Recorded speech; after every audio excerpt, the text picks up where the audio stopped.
So, at work lately we've been going through a lot of the old crap and throwing things out, and I found these being thrown out. So, cans of expanding foam. I've got 3 of them. They've been sitting around for a while, so the foam has expanded in the end of it, and you can't squeeze the top, and they don't foam anymore. But I thought it'd be cool to try and punch a hole in them and see if they fly around, making foam everywhere. In my head, I'm going to punch a hole in it, and it's going to like fly into the sky with this like awesome plume of expanding foam behind it. It's going to look like a space shuttle taking off, and then it'll all freeze with this 10-meter tall pile of foam with a can stuck on top of it. What will actually probably happen is these will probably be dry on the inside as well, and nothing will happen. But I'll try it anyway. I don't really want to stab a hole in it with a screwdriver at risk of it exploding in my face, so I thought this would be a good time to do a second project that I wanted to try, and that is build a coil gun, or what people that play computer games might know them as a Gauss cannon or something. So basically, the theory behind that is a little coil of wire like this. This little coil of wire, when you run an electrical current through it, it creates a magnetic field that'll want to hold things in the middle of it.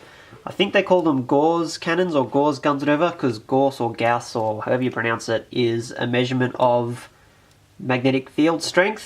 But I'm going to call it a coil gun because it uses a little coil. So basically I'll show you how this works. If I hook this little coil up to some power, so I'm connecting it to my power supply, which I will turn to max, I get the little power supply.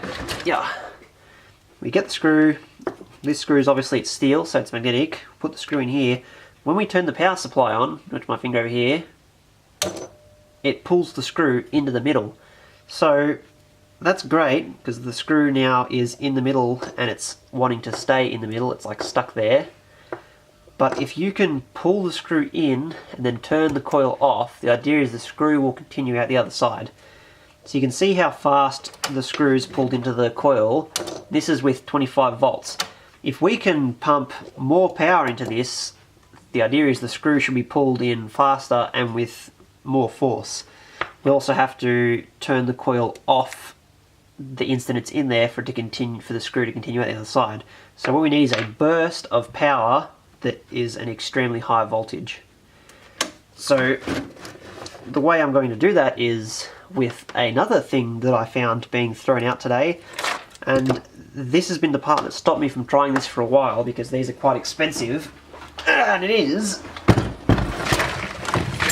these, which are capacitors. So basically capacitors are like rechargeable batteries, but they charge up quickly, they don't hold much energy, and they discharge extremely quickly, like bang, gone from full to flat. So I've got 16 of them. They're 10,000 microfarads and 100 volts each. So if I wire them all together, I should be able to get over 1,500 volts out of these, and it'll be over 1,500 volts in an instant. So if we bang pump that into the coil, we should be able to rip the screw in, and because it's only for a second, the screw should continue out the other side. The problems we're going to have are being able to turn 1,500 volts on and off. If you put 1,500 volts into a switch, it's pretty much just going to make the switch disappear because there's not many switches rated for that current. So what we're going to do is use a relay. Relay is pretty much just a small switch that turns on a big switch. And in this case, it's going to have to be a big switch. So these little ones I've got here, this little black box is a relay. This one is a 12 volt relay, and it can take 10 amps on the big side. So you have your little tiny button that takes half an amp, and then you can use that to turn on the relay, and the relay can turn on 10 amps.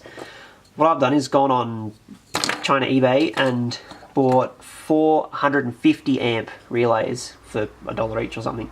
So hopefully if we use that little button to turn on our 450 amp relays, we then have 600 amp capacity to switch. So hopefully our capacitors don't put out more than 600 amps, because if they do, then our relays are going to probably like weld themselves closed or melt or vaporize or do something stupid. But they were cheap, so we'll try the relays first. There are other ways to switch that much power, but they're expensive, so I went for the relays because they're the cheapest thing to do. Another issue we're going to have is this. So this, I'm sure you recognize, is a ignition coil out of a car. The The way this works is on the inside is just a little coil of wire like this. The car puts 12 volts to it, builds up a magnetic field. When you take the 12 volts away, the magnetic field collapses instantly, and you get a shot of power out the end to the spark plug. So that's great for this, not great for this. What we don't want is 1,500 volts making a super strong magnetic field, and then when that 1,500 volts stops, magnetic field's going to collapse and pretty much blow everything on the other end of our gun to pieces. So it'll destroy the capacitors, destroy the switches, destroy the relay. So what we need in that case is a diode, and that's where my big piece of wood with electrical stuff stuck to it from work comes in, because these two black things here are diodes. A diode is pretty much a one-way valve for electricity.